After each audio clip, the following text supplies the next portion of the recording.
mim, me indagar e dizer mesmo assim: Jussier, onde está o fracasso do texto?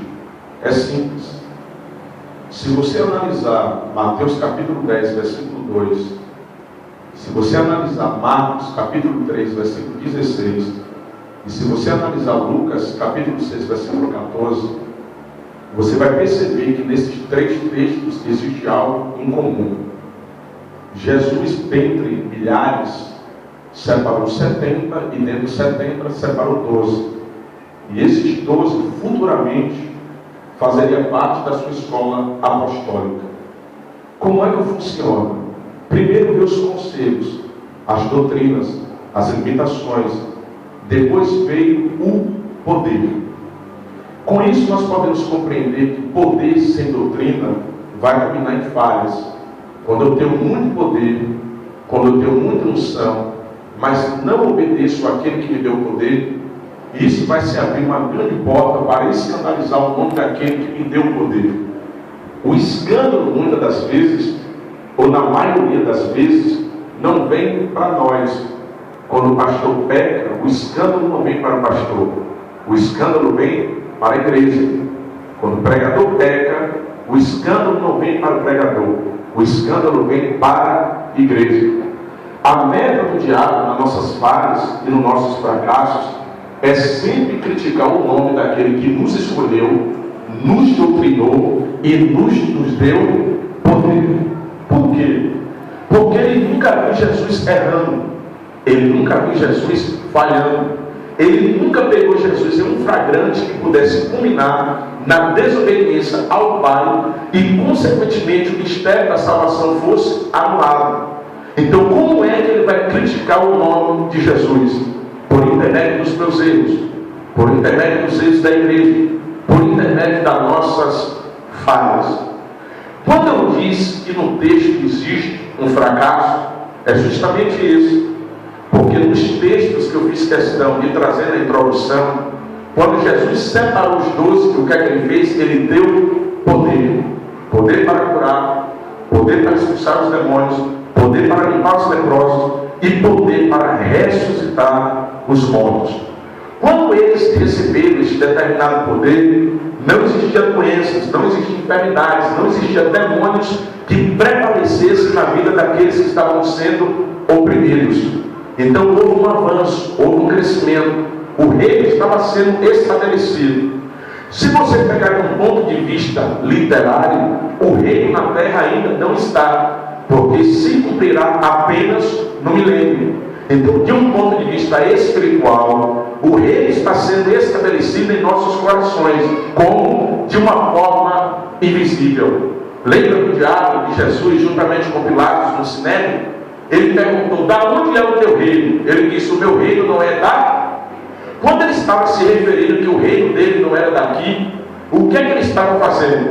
Ele estava anulando a pregação que ele fez em Marcos capítulo 4, porque ele mesmo diz: a mesma pregação que João pregou, Jesus pregou: arrependei-vos, porque é chegado a vós o reino dos...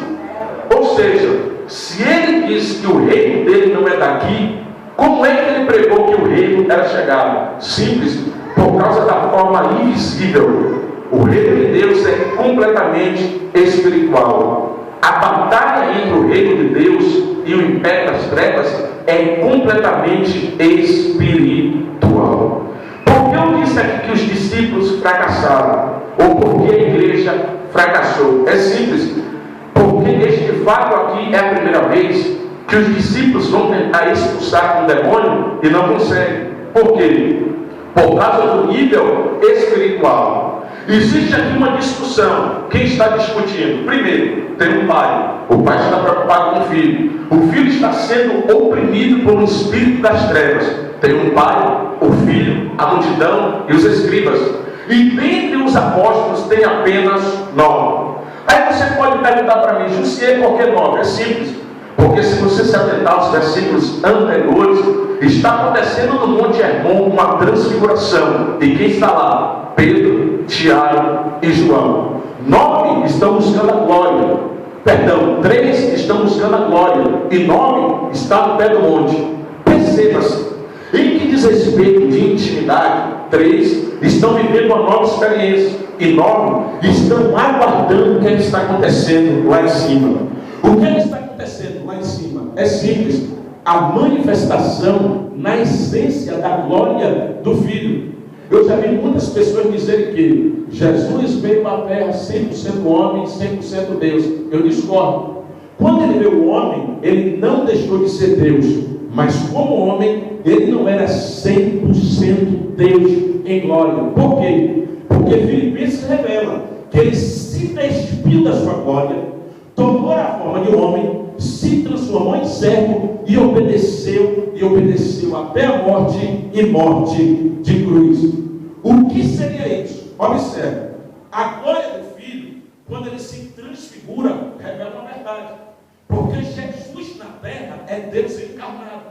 Então Deus encarnado, como é que funciona? Quando Deus se encarnou, a sua glória desapareceu. Por quê? Porque quanto mais carne tiver, menos glória terá. Mas quanto mais glória tiver, menos carne terá. A transfiguração revela o quê? O Filho que estava encarnado vai se despir da carne e vai dar a essência de glória. O que é que a igreja tem que entender? Para a igreja viver a plenitude da glória, a igreja sempre tem que se despir da carne. Quanto mais a igreja for espiritual, quanto mais a igreja acreditar no invisível de Deus, mais a glória dele irá se revelar.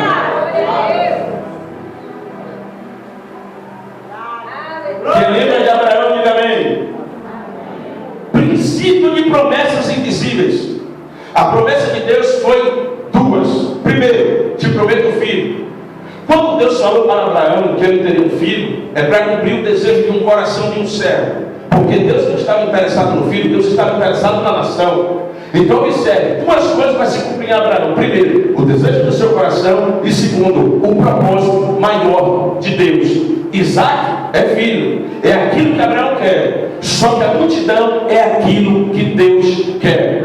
Só que Deus estabeleceu um pacto. Para você ter um filho e eu cumprir o meu propósito da multidão, nós precisamos fazer um pacto. Abraão se assentou diante de Deus, buscou intimidade e disse: Deus, qual será o pacto? Deus falou: é simples. Você vai pegar todo homem que foi comprado como servo e que nasceu do seu sangue e vai circuncisar. O que seria a circuncisão? É simples. É tirar o prepúcio do homem. O que é o prepúcio? O excesso de carne. Então Deus falou para ele: para você viver minha promessa, para você contemplar a minha promessa, você primeiro precisa tirar o excesso de carne. Porque com excesso de carne não se alcança a promessa. Mas tirando a carne, a minha promessa se cumpre para a glória do meu nome.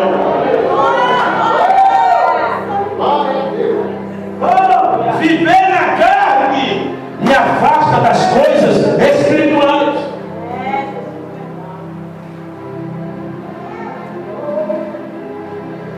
Quem lembra de Moisés, diga amém.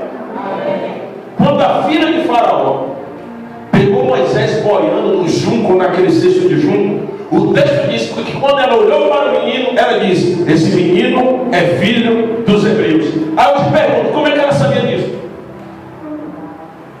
Alguém vai dizer: não, José, pelo lenço que ele estava enrolado, pela palha que foi utilizada. Equívoco, sabe por quê? Porque quando ele olhou para Moisés, ele olhou para a genitália do menino. O que é que ela percebeu? Ela percebeu que o menino estava circuncidado. Quando ela viu circuncisão, ela diz: todos os homens no Egito se circuncisam, mas depois da fase adulta, só tem um povo que foge da carne desde o começo da chamada. É o povo hebreu. Quando ela olhou para Moisés circuncidado, ela diz: é filho dos hebreus. Por quê? Porque só o povo de Deus corre desde o início da carne.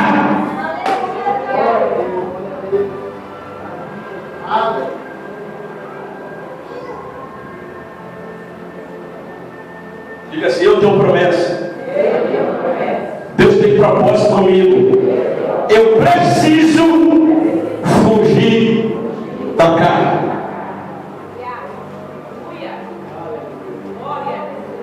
Concepção de livramento. José na casa de Potifar.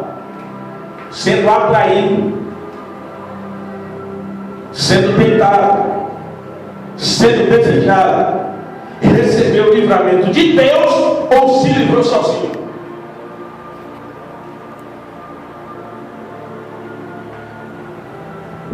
Já parou para pensar nisso? José, ele pensa como qualquer homem qualquer, como qualquer outro homem qualquer. José tem os mesmos desejos que como qualquer outro homem. O casal ou solteiro, nós temos desejos, só que José é inteligente. Ele foi tentado primeiro dia, segundo dia, terceiro dia, quarto dia, quinto dia. Quando ele percebeu que não ia resistir, ele foi.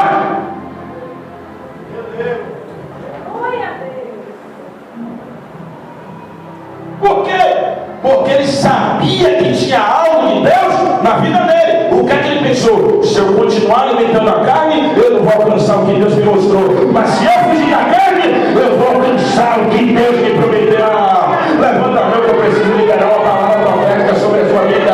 Se o diabo está te pendendo para um lado e esse lado é carnal para te derrubar, ele quebrou a cara na cruz do Calvário. Você vai se aproximar de Deus e vai receber posse da vitória para a glória do nome dele.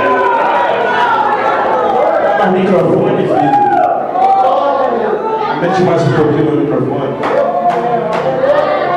Hoje não é perigoso.